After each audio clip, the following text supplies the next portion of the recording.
So guys, this morning, today is Sunday. I got my passport back on Friday. Today is Sunday and I got an email attaching this decision letter from UKVI, okay? So I'm going to go through the content of the decision letter for you guys so you just have an idea what it's like. I'm sure that if I was picking up the passport, maybe they would have added a decision letter. I'm not sure. But I remember that the last time I applied, actually this decision letter always comes in an email. I think so. Yes, because I remember the last time it also came in an email. And it usually just comes after you have picked up your passport. So this is the decision letter. It says here, dear, your name, your application for United Kingdom visa Vignet has been successful. This letter is not permission to travel to the UK. This is because you need the passport, the Vignet on your passport to travel to the UK. You cannot just take this letter and start going to the UK. You will not be able to enter. You need the Vignet.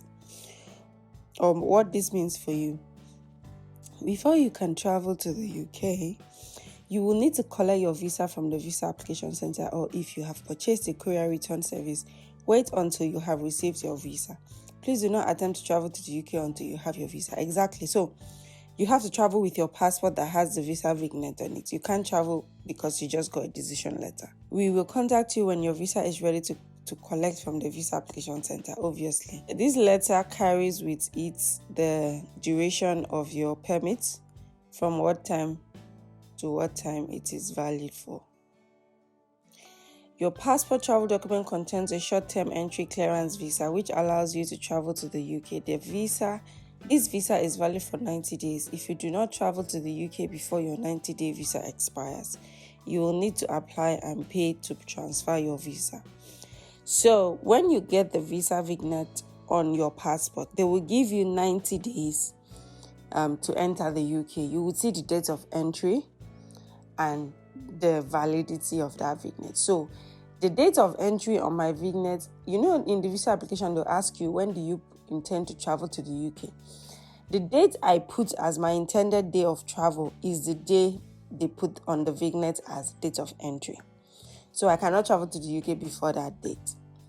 Let's say, for instance, if you put 1st October as your intended day of travel to the UK during your visa application, you will likely get that day as the entry date or a later date. That means that you cannot travel before that date to the UK.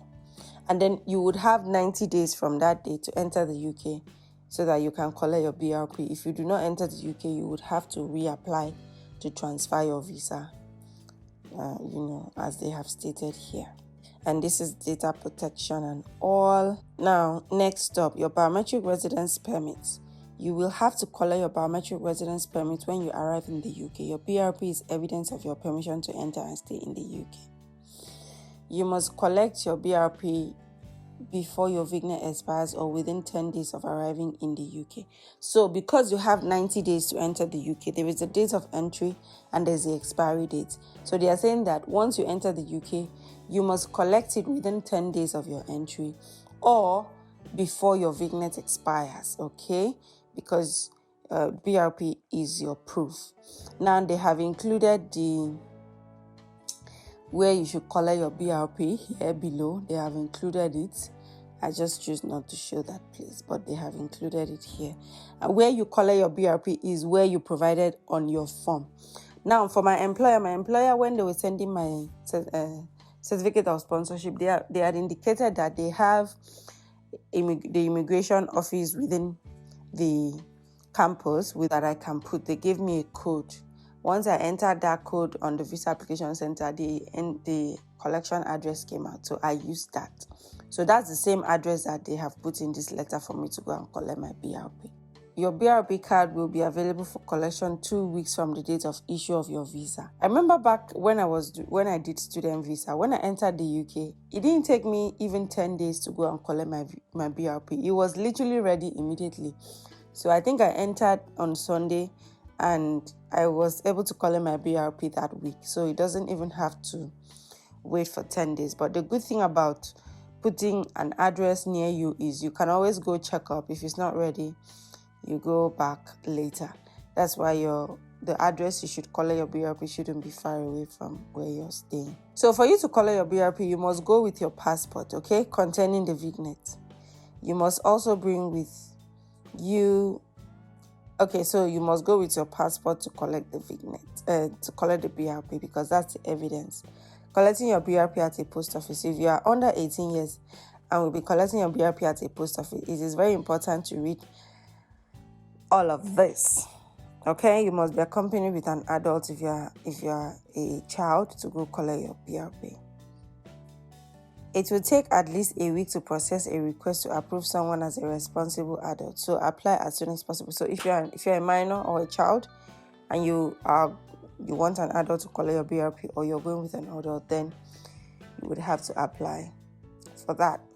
If you fail to collect your BRP in time, you may be subject to a financial penalty or a reduction or cancellation of your permission. You have to go collect your BRP. If you leave the UK without collecting your BRP, you may experience delays at the border upon your return.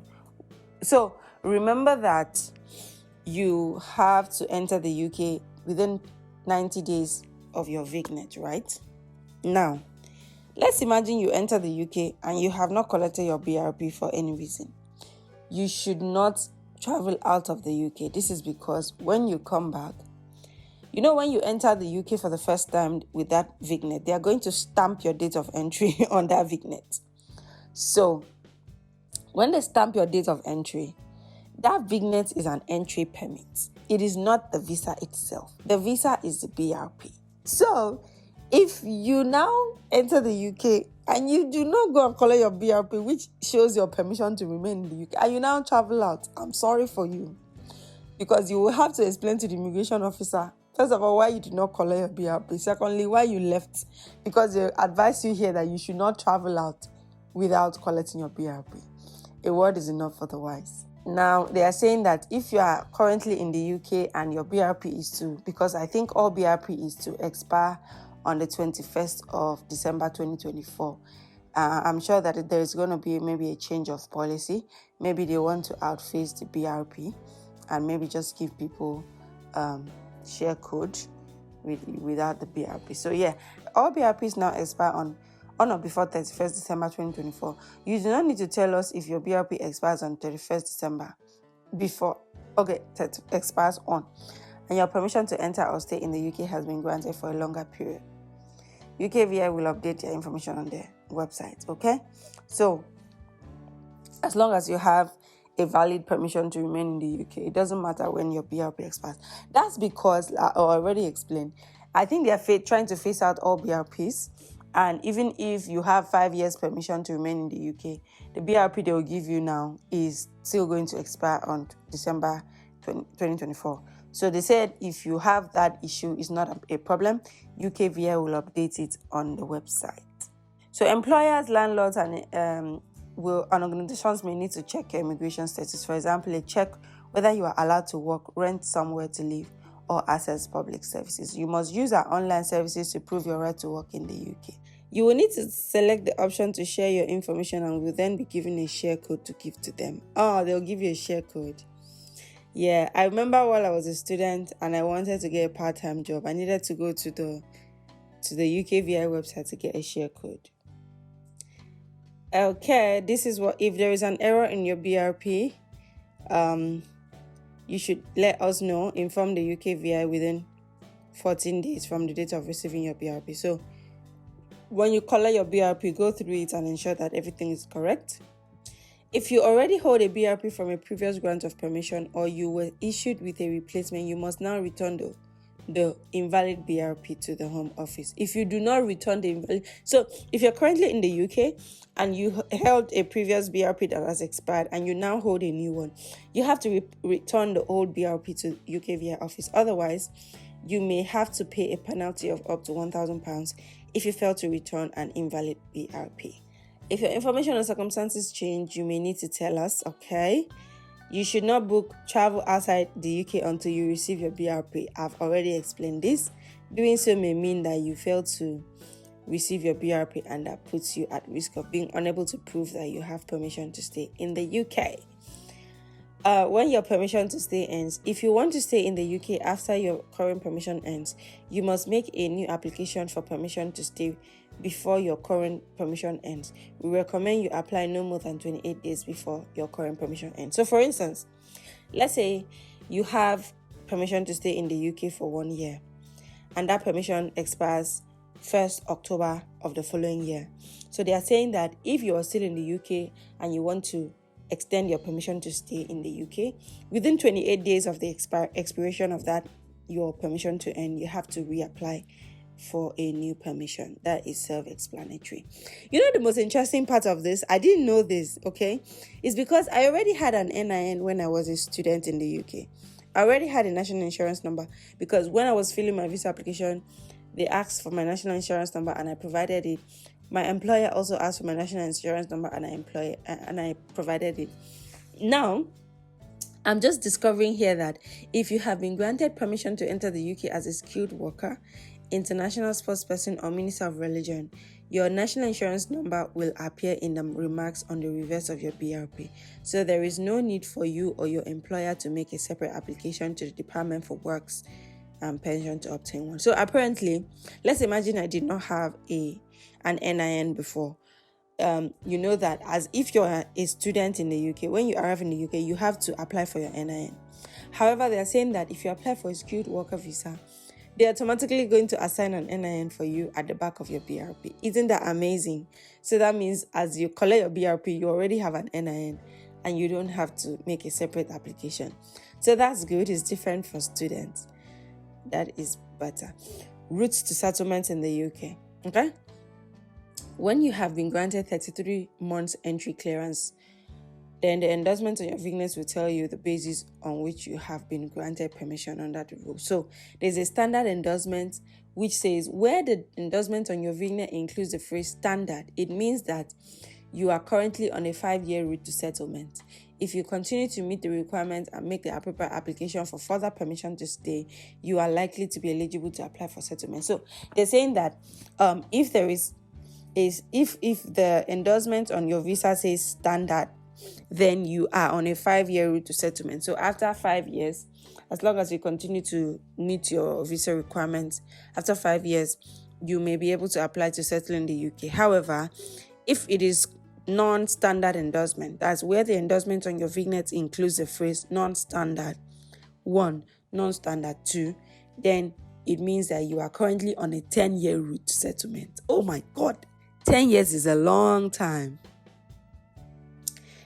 But they're actually saying that if you are later able to meet the requirement and make an appropriate application, you can switch to start a 5-year route. However, the time spent on the 10-year route will not count. So let's say you already have a visa and it's called non-standard 1 or non-standard 2, and you later meet the requirement to switch to standard 5-year route.